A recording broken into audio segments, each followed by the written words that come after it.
تو میرے نزدیک میں نے آپ کو بتا دیا کہ سیدہ کا مطالبہ بالکل حق اور ثواب مطالبہ، قرآن مجید کے بالکل عین قرآن کی آیات سے موافق مطالبہ مجید میں ہے کہ قرآن انبیاء وراثت ان کی ہوتی ہے۔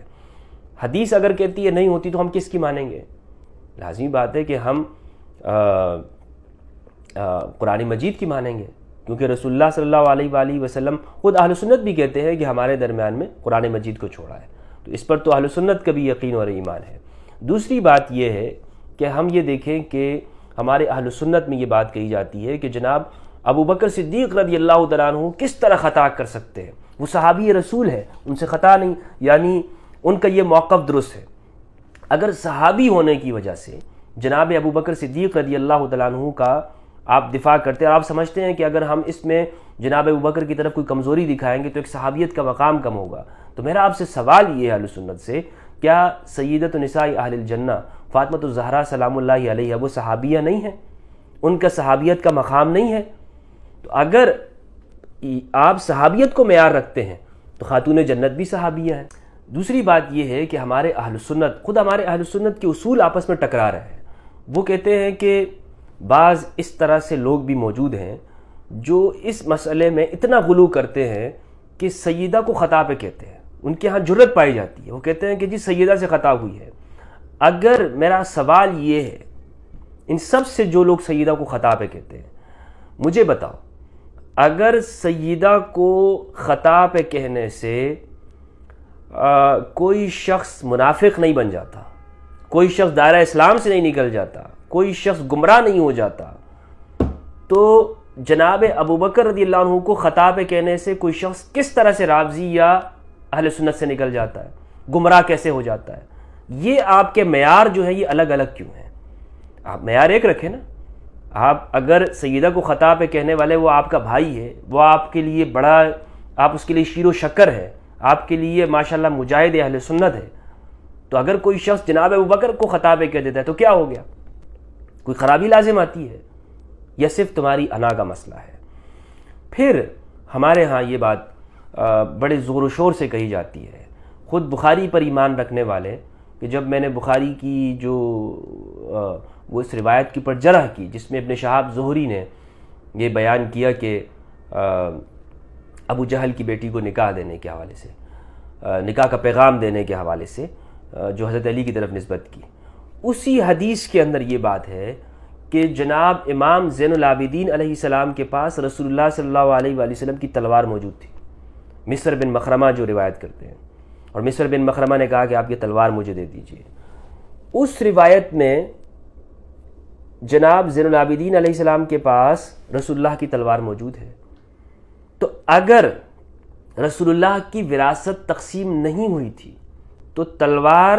امام زین العابدین علیہ السلام کے پاس کس طرح آ گئی؟ اس کا مطلب یہ ہے کہ وراثت تقسیم ہوئی، ایک خاص مال کو، خاص یعنی فدق کی زمین کو، اس مال کو روکا گیا۔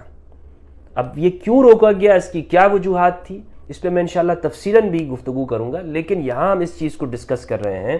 کہ جو مطالبہ تھا سیدہ کا وہ قرآن مجید کی روح سے وہ کس درجے کا ہے۔ تو میرے نزدیک میں نے آپ کو بتا دیا کہ سیدہ کا مطالبہ بالکل حق اور ثواب مطالبہ، قرآن مجید کے بالکل عین قرآن کی آیات سے موافق مطالبہ ہے۔ پھر آپ یہ دیکھیں کہ امام علی کے پاس رسول اللہ صلی اللہ علیہ وآلہ وسلم کے مال مویشی میں سے وہ خچر جو صفین میں تھا وہ بھی امام علی کے پاس تقسیم ہوا۔ اسی طرح قرآن مجید نے ازواج مطہرات کے جو گھر ہیں انہیں بھی سورہ احزاب سورہ نمبر 33 کی آیت نمبر 53 میں ہے کہ نبی کے گھر قرار دیا ہے۔ فرمایا یا ایھا الذین آمنوا لا تدخلوا بیوت النبی الا ان یؤذن لکم، اے ایمان والو نبی کے گھروں میں داخل مت ہو جب تک کہ تمہیں اجازت نہ ملے۔ تو معلوم ہوا کہ جن گھروں میں ازواج مطہرات رہتی تھی وہ گھر بھی ازواج مطہرات کے نہیں، وہ گھر کس کے ہیں؟ وہ گھر بھی رسول اللہ صلی اللہ علیہ وآلہ وسلم کے۔ تو اب مجھے بتائیے کیا سرکار کریم کے وصال کے بعد، پردہ فرما جانے کے بعد، کیا ازواج مطہرات کو ان گھروں سے نکال دیا گیا تھا کہ جاؤ ان مکانوں کو خالی کرو؟ اب چونکہ نبی اس دنیا میں نہیں رہے تو لہٰذا ان مکانوں پر تمہارا کوئی حق نہیں ہے۔ بتائیے مجھے، کیا جناب ابوبکر صدیق رضی اللہ عنہ نے یہ کیا؟ نہیں کیا، بلکہ ازواج مطہرات کو ان گھروں میں باقی رکھا، رہتی رہیں، ان گھروں میں رہیں، لیکن یعنی ان سے وہ چیز حکومت کے اختیار میں نہیں لیا، اس فدق کو یہ اختیار اپنے کنٹرول میں لیا، اور دیگر یعنی جن چیزوں کا تعلق سیدہ کے ساتھ تھا صرف اسی کو لیا گیا۔ پھر اس میں ایک اہم بات یہ ہے کہ جو رسول اللہ صلی اللہ علیہ وآلہ وسلم کے پاس دیگر اموال تھے فدق کو چھوڑ کر، جناب عمر نے وہ امام علی کو دے دیے تھے۔ ہاں، اگر جو اور وہ مال حضرت ابوبکر نے روکے تھے، حضرت ابوبکر نے وہ نہیں دیے تھے، لیکن جناب عمر نے وہی اموال امام علی کو عطا کر دیے۔ تو اگر ہمارے اہل سنت یہ دفاع کرتے ہیں، یہ بہت یہاں پر عجیب سا معاملہ ہے کہ اہل سنت اگر دفاع کرتے ہیں جناب ابوبکر رضی اللہ عنہ کا، تو اسی فیصلے کو تو جناب عمر رضی اللہ عنہ نے ختم کر دیا، اور پھر آگے عمر بن عبدالعزیز نے، جو بنو امیہ نے مکمل طور پر اس کا خود ہی ہڑپ کر کے کھانے لگے، عمر بن عبدالعزیز نے اس کو واپس لوٹا دیا، لیکن عمر بن خطاب رضی اللہ تعالیٰ عنہ نے تو حضرت ابوبکر کے ہی اسی فیصلے کو آدھا طور پر تسلیم نہیں کیا بعد کے دور میں، اور وہ لٹا دیا تھا، صرف فدق کی زمین کو نہیں دیا۔ تو معلوم یہ ہوتا ہے کہ یہاں پر ہمارے اہل سنت کے جو معیار ہیں وہ اس قابل ہیں کہ اس کے اوپر سوالات اٹھیں۔ یہاں میں نے کوشش یہی کی ہے کہ اپنے موقف کو اس حوالے سے پیش کر دوں کہ سیدہ کا جو موقف ہے وہ بالکل حق پر ہے، اور الحمدللہ ہم چونکہ اہل البیت علیہم السلام کو معیار مانتے ہیں، الثقلین کو معیار مانتے ہیں، تو ہمارے نزدیک بھی یہی ہے کہ سیدہ کا مطالبہ نہ صرف حق تھا بلکہ جناب ابوبکر رضی اللہ تعالیٰ عنہ سے یہ آپ دیکھ لیں کہ انبیاء کی طرف ہمارے ہاں اہل سنت خطا کی نسبت کر دیتے، خطا اجتہادی کہتے ہیں نا، حضرت آدم سے خطا ہوئی، خطا اجتہادی کہتے ہیں، لیکن خطا کی نسبت کرتے ہیں، تو جناب ابوبکر کی طرف خطا کی نسبت کرنے میں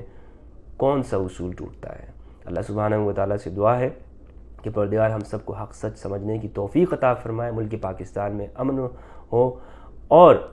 اس ویڈیو کا انشاءاللہ نیکسٹ حصہ آئے گا کہ جس میں اس کے اسباب کا بھی جائزہ لیا جائے گا کہ وہ اسباب کیا تھے کہ ان اموال کو لیا گیا، اور سیدہ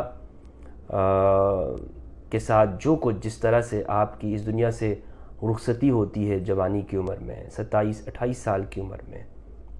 اس کے اسباب کیا تھے۔ اللہ سبحانہ و تعالیٰ سے دعا ہے کہ پروردگار ہم سب کو قرآن مجید اور اہل بیت کی معرفت عطا فرمائے۔ والسلام علیکم ورحمۃ اللہ۔